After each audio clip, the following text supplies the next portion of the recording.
Students, कैसे हैं आप सब लोग? आई होप आप सब बहुत अच्छे हैं, बहुत अच्छे से वर्क कर रहे हैं और टॉपिक्स अच्छे से रिवाइज कर रहे हैं। तो चलिए आज हम फिर से एक नया टॉपिक स्टार्ट करते हैं, दैट इज फ्रैक्शंस। तो फ्रैक्शंस की जब भी हम बात करते हैं तो यहाँ पर हम एक देखा जाता है, एक टोटल पार्ट होता है, एक होल पार्ट, उसमें से हम कुछ पार्ट निकाल लेते हैं। तो उस पार्ट को हम क्या बोलेंगे, वो होता है हमारा फ्रैक्शन। ठीक है। अब जैसे मान लीजिए हमने यहाँ पर क्या करा, एक सर्कल बनाया एंड इस सर्कल के 4 पार्ट्स करे। तो इस 4 पार्ट्स हमने एक में शेड कर दिया। तो इसको हम क्या बोलेंगे, टोटल पार्ट्स कितने हैं हमारे पास 4, उसमें से हमने शेड कितने में करा 1 में, तो वो हो जाएगा हमारा 1/4। अब इसमें जो हमारे पास फ्रैक्शन आ गया 1/4, इसमें हमारे पास 2 चीज़ें होती हैं, होता है न्यूमरेटर एंड एक होता है डिनोमिनेटर। तो यहाँ पे न्यूमरेटर हो जाएगा हमारा 1, डिनोमिनेटर हो जाएगा 4। क्लियर? चलिए देखिए, जैसे यहाँ पर आता है एक टर्म है 1/2। तो 1/2 की जब भी हम बात करते हैं तो हमारे पास यहाँ पर एक ट्राइंगल है एंड इसमें टोटल 2 पार्ट्स हैं। तो इसमें शेड पार्ट कितना हो गया, 2 में से 1, एंड शेडेड पार्ट हो गया 2 में से 1। तो ये होते हैं हाफ पार्ट्स। अगर आप इन हाफ को ऐड करते हैं तो हमारे पास ये पूरी फिगर आ जाएगी, जैसे ये हाफ हाफ में डिवाइडेड है। ठीक है। चलिए तो आगे देखते हैं। तो इसी टाइप से यहाँ पर हमारे पास कुछ फिगर्स की बने 1/3 2/3 की मतलब देखिए टोटल 3 पार्ट्स हैं।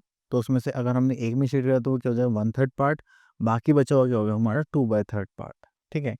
तो ये सारे हमारे एग्जाम्पल्स हैं 1/3 एंड 2/3 की। देन वी आर हैविंग 1/4 और 3/4। अगर टोटल पार्ट्स हमारे पास 4 है, उसमें से हमने शेड कितना करा 1 में। ठीक है। तो वो क्या होगा 1/4 पार्ट एंड बाकी शेड पार्ट्स कितने हो गए हमारे 3/4।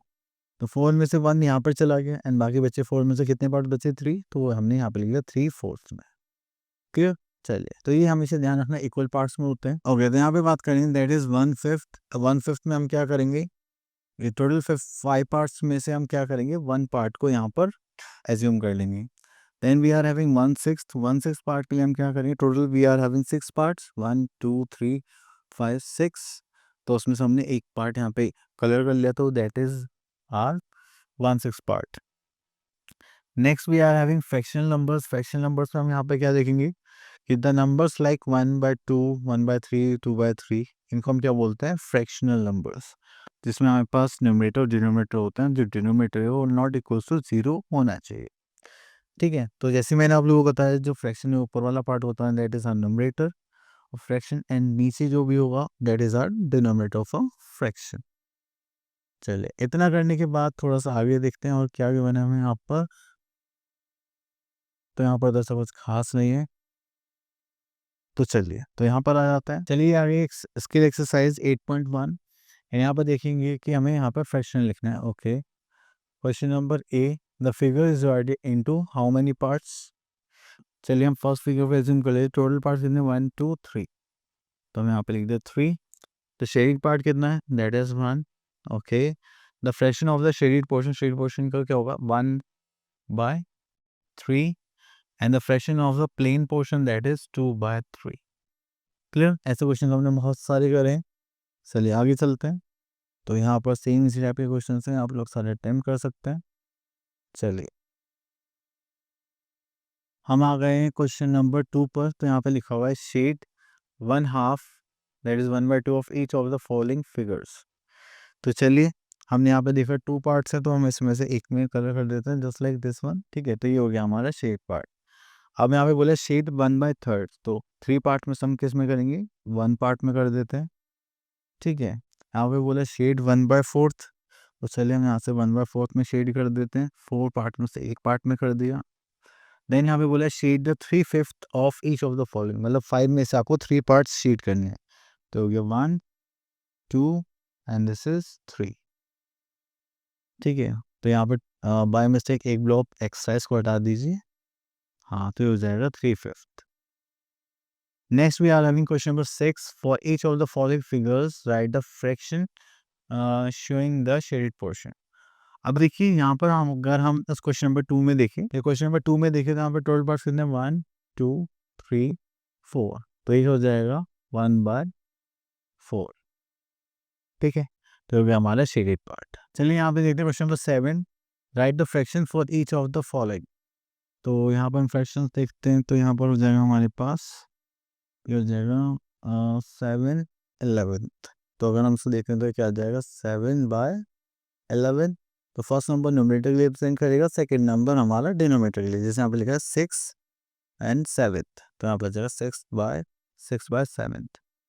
ठीक है, अब यहाँ पे रीड द फ्रैक्शंस हो गए। तो जैसे हमारे पास यहाँ पे 7, इस पार्ट का आंसर मैं ये लिख देता हूँ, ये हो जाएगा हमारे पास 7 देन 13।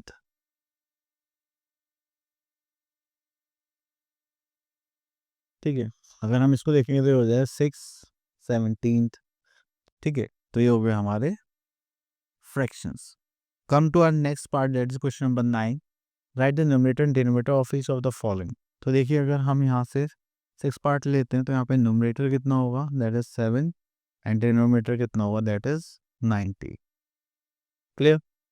चलिए, उसके बाद आता है right the following fractions for which. अब देखिए, हम यहाँ से एक पार्ट ले लें, दैट इज 5th पार्ट। उसमें बोला न्यूमरेटर कितना होना चाहिए 6 एंड डिनोमिनेटर कितना होना चाहिए 19। तो कितना हो जाएगा 6/90। क्लियर। ये तो हमारे पास सिंपल सा था, हम पहले ही बहुत बार कर चुके हैं। ओके, चलिए यहाँ पे कुछ नई टर्म्स आई हैं, उनको देखते हैं। तो first one is unit fraction. The unit fraction is the fraction in which numerator is 1 and denominator कुछ भी हो सकता है, that doesn't matter. Then we are having like fraction and unlike fractions. तो लाइक फ्रैक्शंस में क्या होगा, हमारे पास जितने भी डिनोमिनेटर्स होंगे वो सेम डिनोमिनेटर्स के होंगे, एंड अनलाइक फ्रैक्शंस में वो क्या होंगे, डिफरेंट हो जाएंगे। Sorry, just like this is 1/4, 2/3, 5/4/5, 7/9। Okay, next is equivalent fractions. तो इक्विवेलेंट फ्रैक्शंस की बात करें तो यहाँ पे अगर आप कुछ भी वैल्यू ले रहे हैं एंड देन उनको सॉल्व करने के बाद आपके पास आंसर सेम आ रहा है, then these are equivalent fractions. Just like कि ये 1/2 है, ये 2/4, अगर आप इनको सॉल्व करेंगे just like 1/2 and this is 2/4, इसको करेंगे तो यहाँ पर आ जाएगा जैसे 2 1 2, 2 2 4। तो ये हो जाएगा हमारा इक्विवेलेंट फ्रैक्शन। क्लियर। चलिए, ये हो गया हमारा फिनिश। आगे चलते हैं। ओके, तो यहाँ पर आगे प्रॉपर्टीज ऑफ इक्विवेलेंट फ्रैक्शंस। तो प्रॉपर्टीज हमने यहाँ पर देख लिए, तो देखते हैं। First, if the number numerator and denominator of a fraction are multiplied by the same number then the fraction never change. अगर हम किसी भी फ्रैक्शन में अगर सेम नंबर से मल्टीप्लाई डिवाइड कर लेते हैं तो फ्रैक्शन की वैल्यू चेंज नहीं होती। ओके, तो यहाँ पर आता है हमारे पास क्वेश्चन नंबर 2।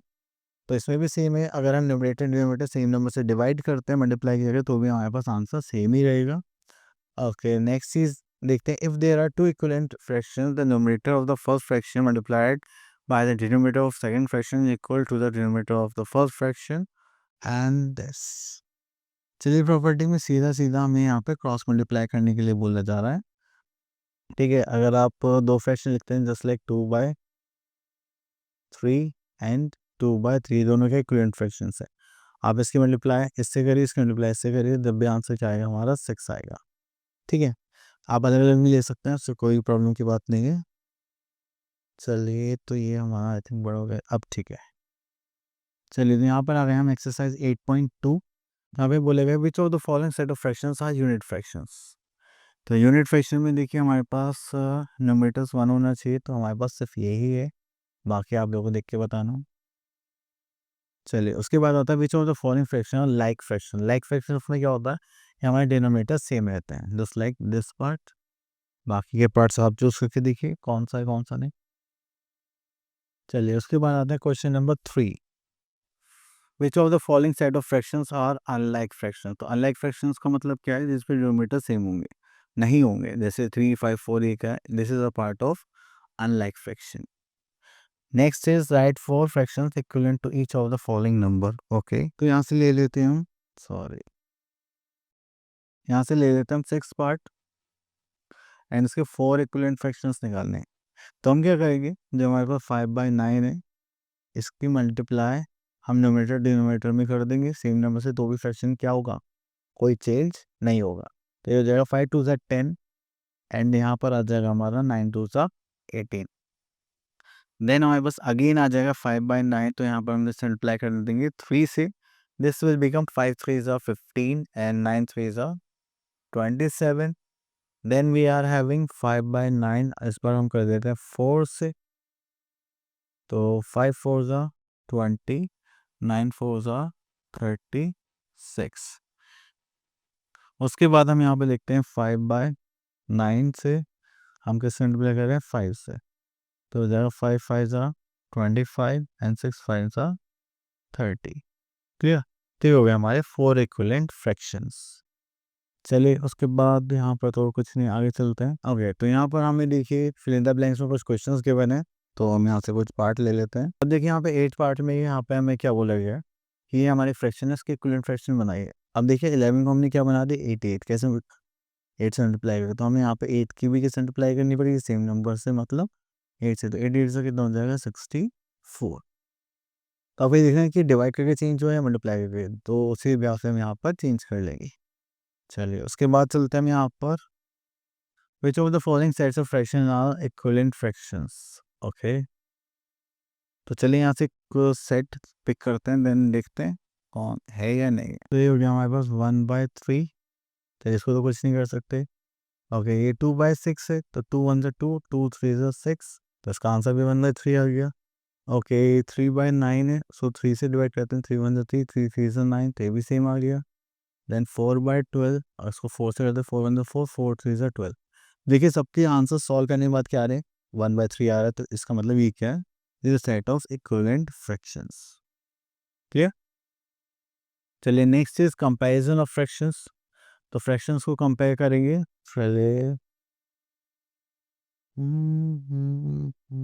चलिए तो यहाँ पर आ गया है बस कंपेयर द फ्रैक्शंस। ओके, देखिए अगर आपका डिनोमिनेटर सेम है तो हम ऊपर वाले नंबर्स को सीधे सीधे कंपेयर करेंगे एंड देन आंसर लिख देंगे। जस्ट लाइक यहाँ पर है, this is denominator is same, तो हमारे पास बड़ा कौन हो गया 5, तो ये हो गया हमारा ग्रेटर नंबर। देन उसके बाद क्वेश्चन नंबर 2 पर आ जाते हैं, put the correct symbols for each of the following. अब देखिए यहाँ पे न्यूमरेटर सेम है, डिनोमिनेटर्स डिफरेंट है। तो अभी न्यूमरेटर सेम होंगे और डिनोमिनेटर्स डिफरेंट होंगे, तो जिसका डिनोमिनेटर छोटा होगा उसकी वैल्यू ज़्यादा होगी। अब देखिए 7/15 है, 7/12 है, तो कौन बड़ा होगा, जिसका डिनोमिनेटर छोटा होगा। ठीक है, अब यहाँ पे बोलेगा टेक द स्मॉलर सिंबल, तो आप यहाँ पे गेस कर सकते हैं, दिस इज 15/23। अब देखिए यहाँ पे डिनोमिनेटर्स क्या आ गए, अलग अलग आ गए। तो चलिए हम यहाँ से एक ये पार्ट ले लेते हैं, देन इसको सॉल्व करते हैं। देखिए जब भी आपके पास ऐसे कुछ फ्रैक्शंस आते हैं इसके डिनोमिनेटर अलग होते हैं, तो आपके पास एक एलसीएम का मेथड होता है, एलसीएम निकाल के इनको सॉल्व करना पड़ेगा, या फिर आप इनको ऐसे भी कर सकते हैं क्रॉस मल्टीप्लाई। ठीक है, अब देखिए कैसे 3/7 एंड दिस इज 3/11। यहाँ पर क्या है 7, यहाँ पर 11, तो यहाँ पर हम 11 से मल्टीप्लाई कर देंगे एंड यहाँ पर हम 7 से। ठीक है, ऐसा करने के बाद ये हमारे पास आ जाएगा 33/77 and here we are having 21/77। ठीक है, चलिए इसको बॉक्स बना लेते हैं। अब कौन बड़ा है, दिस वन, तो हम छोटे पे टिक लगाना था, तो ये हो जाएगा हमारा स्मॉलर वन। चलिए अब ग्रेटर में भी आप ऐसे ही कर सकते हैं। Next is ascending order. चलिए यहाँ से हम एक ये पार्ट ले लेते हैं। अगर आपको याद होगा तो हमने पहले भी बहुत बार डिस्कस करा है कि असेंडिंग ऑर्डर में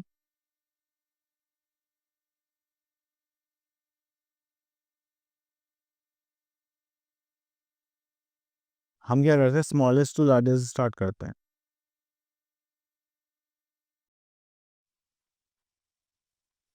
तो लार्जेस्ट, चलिए यहाँ पे सबसे छोटा क्या है, हम देखते हैं डिनोमिनेटर तो सेम है सबके, तो हमें न्यूमरेटर्स कंपेयर करने सबसे छोटा नंबर आ जाएगा, दैट इज 6/25। ठीक है, comma, then we are having 8/25, comma 11/25, comma 14/25। ठीक है, तो ये सारे हमारे क्या हो गए नंबर्स। चलिए तो हमने अरेंज कर लिया। अब उसके बाद एक क्वेश्चन ले लेते हैं हम डिसेंडिंग ऑर्डर पे। चलिए तो हमने डिसेंडिंग ऑर्डर के लिए क्वेश्चन चूज कर लिया, जिसमें थोड़ा सा डिफरेंस भी है कि नोमिनेटर्स सेम है एंड डिनोमिनेटर्स क्या है डिफरेंट है। तो चलिए यहाँ पर हम ले लेते हैं डिसेंडिंग ऑर्डर।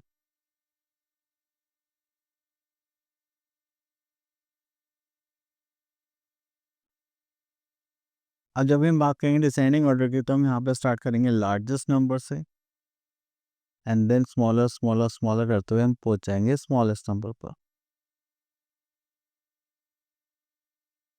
ठीक है, चलिए इतना करने के बाद हमने यहाँ पे लिखा है 12/17, 12/13।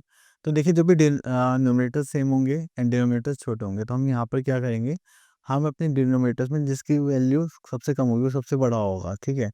अब देखिए 12 डिनोमिनेटर से छोटा क्या 11, तो सबसे बड़ी वैल्यू होगी ये 12/11। देन उसके बाद कौन आ गया 13 हो जाएगा 12/13। Then we are having 12/17। Then we are having 12/19। Clear. चलिए अब उसके बाद ये हो गया फिनिश, आगे चलते हैं। ओके तो ये लास्ट है, ठीक है। Then we are having addition of fractions. तो यहाँ पर हम क्या करेंगे, ओके एडिशन सब्ट्रैक्शन दे कर दे तो बहुत इजी है। तो चलिए यहाँ से हम एक पार्ट ले लेते हैं, फोर्थ पार्ट, एंड इसको सॉल्व करते हैं। देखिए यहाँ पर जैसे कि हमें यहाँ पर डिनोमिनेटर्स के बने एंड यहाँ पर क्या हमारे पास डिनोमिनेटर सेम है, तो इनको हम क्या करेंगे कैरी करेंगे एंड यहाँ पे क्या आ जाएगा 6 + 13। अब उसको सॉल्व करने के बाद आ जाएगा तो 19 बाय, देन उसके बाद हम एक सब्ट्रैक्शन के क्वेश्चन ले लेते हैं दिस वन। तो सब्ट्रैक्शन पार्ट में भी हमें सेम यही करना है कि डिनोमिनेटर्स पहले चेक करने के इक्वल है, यहाँ पर हमें इक्वल गिवन है। तो यहाँ पर हम क्या करेंगे 15 लिखेंगे, देन यहाँ पर आ जाएगा 4 - 2 करेंगे तो 4 - 2 हो जाएगा 2/15 एज अ आंसर। क्लियर। चल तो आई होप आप लोगों को ये सारी चीज़ें अच्छे से क्लियर हो गई होंगी। तो अब आप लोग रनिंग प्रैक्टिस करनी है एंड मिलते हैं नेक्स्ट वीडियो में, तब तक के लिए ऑल द बेस्ट।